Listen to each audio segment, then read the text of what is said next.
তোমরা বিশ্বাস করবে না, বেগুনের এই রেসিপিটা বানালে আমার তো কোনো কিছুই লাগে না। এমনকি তোমাদের দাদা 2 পাতিল ভাত ইজিলি শেষ করে ফেলে, এত বেশি সুস্বাদু হয়। তো এখানে 3টি বড় সাইজের বেগুন নিয়েছি, আর বেগুনগুলোকে প্রথমে ভালো করে ধুয়ে নিয়েছি। এখন ঠিক এইভাবে গোল গোল করে মানে চাক করে কেটে নিতে হবে। সব বেগুনগুলোকে কেটে নেওয়ার পর একটা ফ্রাইং প্যানের মধ্যে ঢেলে দিচ্ছি। ফ্রাইং প্যানটা চুলোর উপরেই রেখে দিয়েছি, চুলোটা অফ করা আছে। এবার দিয়ে দিতে হবে হাফ চামচ মতো নুন, তার সঙ্গে হাফ চামচের একটু কম হলুদের গুঁড়ো, আর দিয়ে দিতে হবে হাফ কাপ জল। তো এখন ঢাকনাটা দিয়ে চুলোটাকে অন করে দেব, আর 5 থেকে 6 মিনিট মতো রান্না করে নেব, মানে ভালো করে সেদ্ধ করে নেব। সেদ্ধ হয়ে গেলে চুলোর ফ্লেমটা একদম কমিয়ে দিতে হবে, লো ফ্লেমে খুব ভালো করে এটাকে ম্যাশ করে নিতে হবে। তোমরা চাইলে কোনো ম্যাশার দিয়েও ম্যাশ করে নিতে পারো, বা এইরকম চামচের সাহায্যেও ম্যাশ করে নিতে পারো। দেখতেই পাচ্ছ জল যেটা ছিল সেটাও শুকিয়ে গেছে, তো একটা বাটির মধ্যে তুলে রেখে দিয়েছি। এখন চুলোর উপর একটা ফ্রাইং প্যান নিয়ে তাতে বেশ কয়েকটি শুকনো লঙ্কা এভাবেই ভেজে নিতে হবে। চুলোর ফ্লেমটা একদম কমিয়ে রেখে এরকম পোড়া পোড়া করে ভেজে নিয়েছি, খুব সুন্দর একটা স্মেলও বের হচ্ছে। তো একটা প্লেটের মধ্যে তুলে রেখে দিলাম, আর এদিকে ফ্রাইং প্যানে দিয়ে দিলাম 1.5 চামচ সর্ষের তেল, তার সঙ্গে পেঁয়াজ কুচি, আর দিলাম বেশ কয়েকটি রসুনের কোয়াকে কুচি করে কেটে নিয়ে। এখন চুলোর ফ্লেমটা মিডিয়ামে রেখে কন্টিনিউ নাড়াচাড়া করতে হবে, এরকম লালচে করে ভেজে নিতে হবে।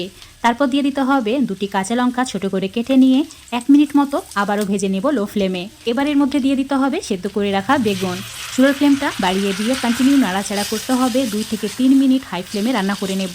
তাতে করে এই বেগুন ভর্তাটা অনেকটা ভাজা ভাজা হয়ে যাবে, আর অনেক দিন পর্যন্ত রেখেও খাওয়া যায়, একদমই নষ্ট হয় না। তো খুব সুন্দরভাবে একদম ভাজা ভাজা হয়ে গেছে, একটা প্লেটের মধ্যে তুলে রেখে দিচ্ছি। এখন এই বেগুন ভর্তা আরও বেশি সুস্বাদু করার জন্য এখানে 2টি শুকনো লঙ্কা নিয়েছি। তারপর এর মধ্যে দিয়ে দিচ্ছি হাফ চামচের একটু কম নুন, যেহেতু বেগুন ভর্তার মধ্যে নুন দেওয়াই আছে, তো নুনটা নিজেদের পছন্দ মতো কম বেশি করে নেবে। এবার নুনের সঙ্গে শুকনো লঙ্কা ভালো করে মচলে নিয়ে এরকম পাউডারের মতো করে দিতে হবে। তারপর এর মধ্যে দিয়ে দিতে হবে পেঁয়াজ কুচি। কাঁচা পেঁয়াজ এখানে অবশ্যই ব্যবহার করবে, তাহলে এই ভর্তাটা খেতে খুবই ভালো লাগবে। ভালো করে একটু সময় নিয়ে মুছলে নিয়েছি, মানে পেঁয়াজের যে রস সেটাকে বের করে দিয়েছি। এবার এর মধ্যে ফ্রেশ দেখে ধনে পাতা সেটাকেও অ্যাড করে দিয়েছি, আবার একটু সময় নিয়ে ভালো করে মুছলে নিয়েছি। এবার এর মধ্যে সামান্য পরিমাণে সর্ষের তেল দিয়ে আরও একবার মুছলে নেব। এইভাবে এই ভর্তাটা বানাতে হবে, তাহলে এটা খেতে খুবই সুস্বাদু হবে। তো একদম রেডি হয়ে গেছে পেঁয়াজ ধনে পাতার ভর্তা। এর মধ্যে দিয়ে দিতে হবে বেগুনের ভর্তা, তারপর একসঙ্গে সমস্ত কিছু ভালো করে মাখিয়ে নিতে হবে। যেহেতু এখানে কাঁচা পেঁয়াজ ব্যবহার করেছি, তাই বেশি পরিমাণে ভর্তা বানালে এটা কিন্তু রাখা যাবে না।